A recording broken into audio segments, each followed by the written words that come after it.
It's really hard to say the word squirrel.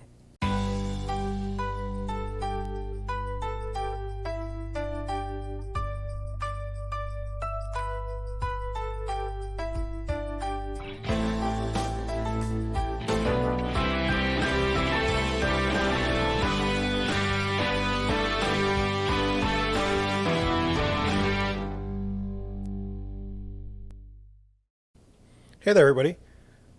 We have a fascinating story today about squirrels, and I've noticed that in a lot of our neighbor issues, it tends to deal with animals either dead or alive. I don't know what the correlation is there, but it keeps happening. I wanted to say thank you to everyone who has watched my previous video. The last video we just shot was watched the most times of all the videos we've done in the first 24 hours. So I wanted to say thank you for that.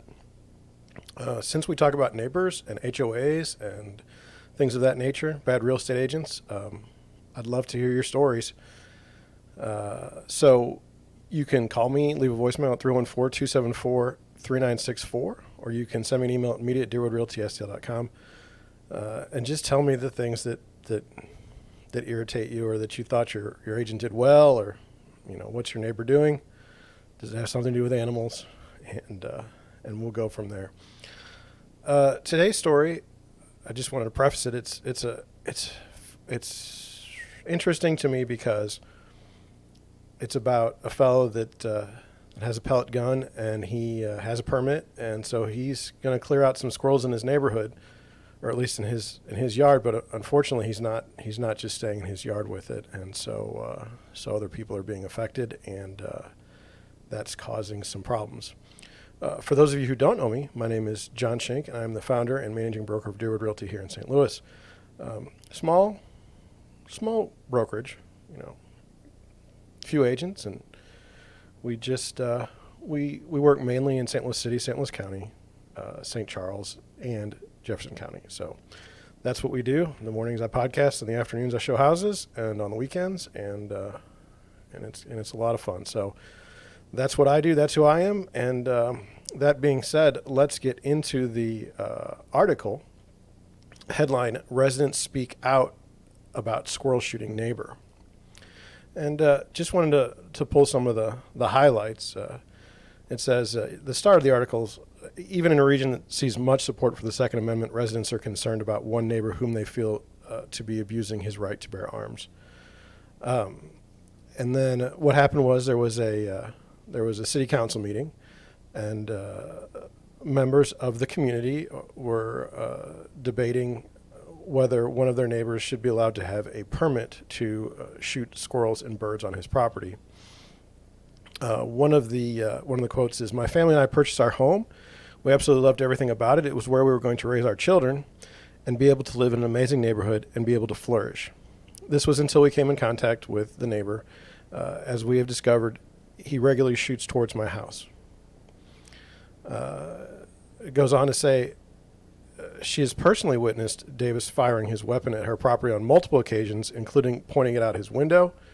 She added that she has thrown dead squirrels shot by him onto his property to avoid having her dog play with them. She testified that there were projectiles flying by her heads, so close that she could hear them, and that she had tried to reason with the neighbor, and so have police officers, and it doesn't seem that he's responding. Another neighbor says, "We consider his shooting the squirrels a threat, stressful and unsafe to the children, adults, and pets on our property." And this neighbor has reported a number of incidents to the police.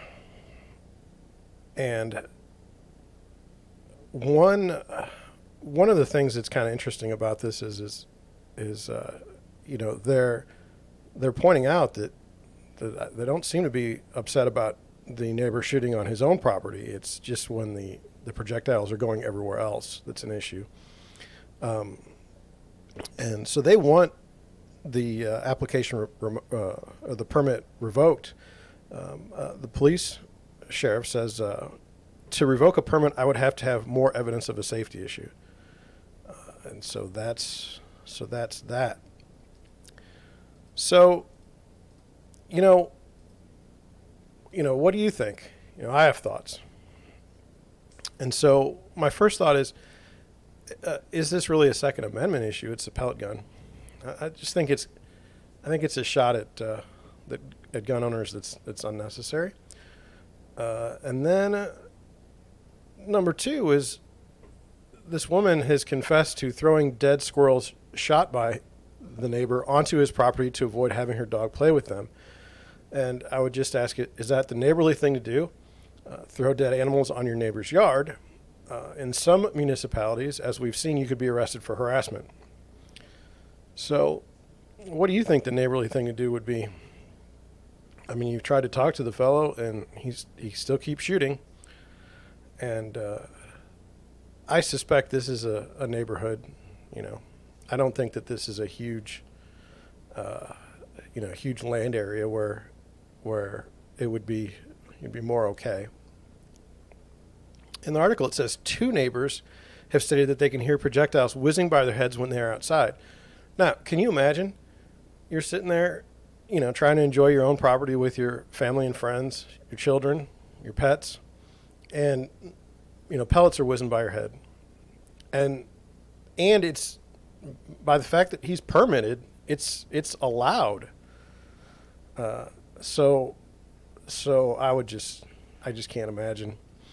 And then I thought it was funny. They put out a permit. You have a permit to shoot squirrels with a pellet gun or birds, but you have to give a copy of your homeowner's insurance in the event that they do damage to the property. And it's the same thing we saw with the Tier 3 pets out in New Mexico. Like, homeowners insurance, in my opinion, isn't designed for these situations. I mean, why is somebody allowed to shoot on your property? Like, why is that okay ever? And what good is having homeowners insurance? I mean, what happens when he hits some? We all remember the Christmas Story where he gets shot in the eye. I think we have to kind of reassess some of these things. And then in the article it says, to revoke the permit, the police have to have evidence of a safety issue. Now you've got 3 neighbors that say, "Hey, we're getting pellets whizzing by our heads," but that's not enough. You have to have evidence. And so I want to ask you, Internet, you're much smarter than I am. How are you going to film a pellet going by your head? And how would that be safe in any situation? I just don't understand. Can you imagine if somebody gets hit and the community's response or the board's response is, well, at least the person who shot you has homeowners insurance? So, and then finally, how is this a good idea? I don't have problems with people owning pellet guns. I don't have problems with getting rid of disturbances on your property. So, you got a squirrel that's causing damage. You got a bird that's causing damage. As long as it's not an endangered species, do what you have to do. But that's where I draw the line. Shooting on someone else's property and making their lives a living hell is not the neighborly thing to do. And I just wanted to point that out. I think it's pretty obvious, but at the same time, it must not be that obvious because this fellow's doing it. So that's what I have for today. Not too long of a video. Just wanted to get that out there that if you're thinking about getting your pellet gun, and that's not a problem, thinking about shooting squirrels on your property, that doesn't seem to be a problem. You can get a permit for that. But shooting into the neighbors' yards and whizzing pellets by people's heads when they're outside trying to enjoy their property seems to be wrong. Like I said, that's all I got for you today. If you have any questions, comments, leave them down below. Hit the subscribe button, and I'll catch you on the next one.